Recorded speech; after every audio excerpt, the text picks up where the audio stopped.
Om Namo Bhagavate Vasudevaya.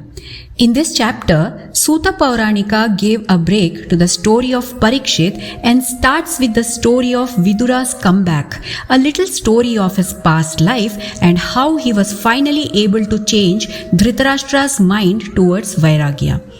Even before the start of Kurukshetra war, Vidura left Hastinapura as he did not want to witness the war. He went on a pilgrimage where he met sage Maitreya and he heard all about Atma Tattva from him. Exclusive devotion to Sri Govinda had welled up in his heart even before sage Maitreya could answer all his questions. And now he comes back to Hastinapura after a long time.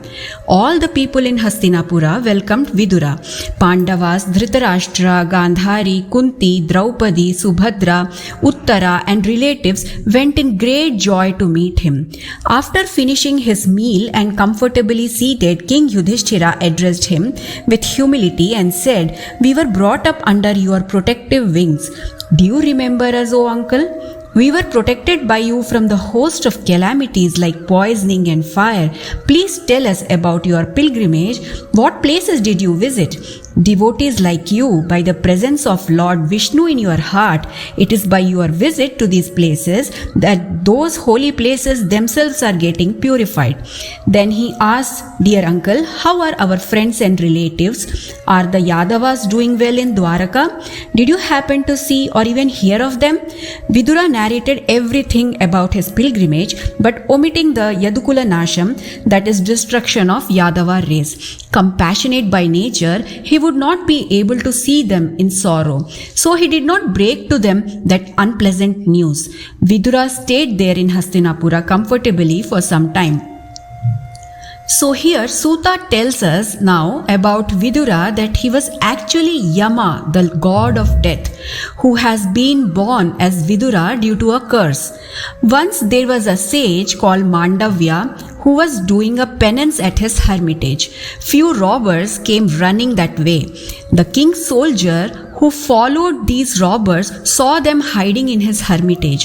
So king's soldiers arrested the robbers along with the sage Mandavya. The king ordered them to be punished by placing them on a stake, which is a sharp spear-like thing. After some time, all the robbers died because of the pain. They were not able to bear that pain, but the sage, because of power of his penance, did not. So when king realized that he was not the robber but a sage, he released him immediately and begged for his forgiveness. Sage forgave the king but went straight to Yama and wanted to know for what sinful act of his he was made to suffer such terrible agony. Yama told him that he had in his childhood pierced the insects with the blade of the kusha grass, and that was the reason. The sage felt that the punishment meted out to him was out of all proportion with the crime which was done in his childhood through ignorance. So the sage cursed Yama that he must be born on earth as Shudra for 100 years. It was under this curse that Yama was reborn on this earth as Vidura. During the time Yama was on earth as Vidura, it was Aryama, a manifestation of sun god, who took the place of Yama and fulfilled his duties. So after staying happily there for some time, Vidura wanted to do something good for his elder brother Dhritarashtra. So one day Vidura said to him, "Rajan nirgamyatam shighram pashyedam bhayamagatam." Rajan, we have to leave soon. A terrible time has come. There's a great fear in store for you, and that fear is nothing but time or death, which cannot be averted by any means. This time is such that it snatches away the most dearest part of one's life, which is prana or life itself. All your relatives and your own sons have been killed. Your days are almost over and your body is overcome with old age.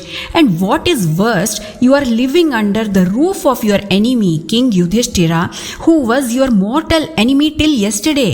Oh, how strong is the desire in a living being to survive, forcing you to accept the morsels of food thrown by you by Bhima, even like a dog. What all you did to them when they were young?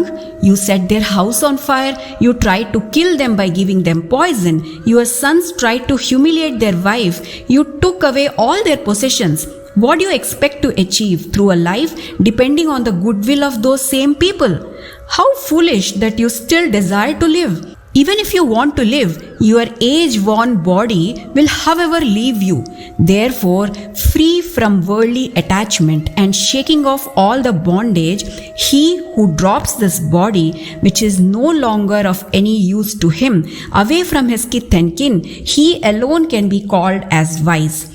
So proceed to the north direction unnoticed by your relatives.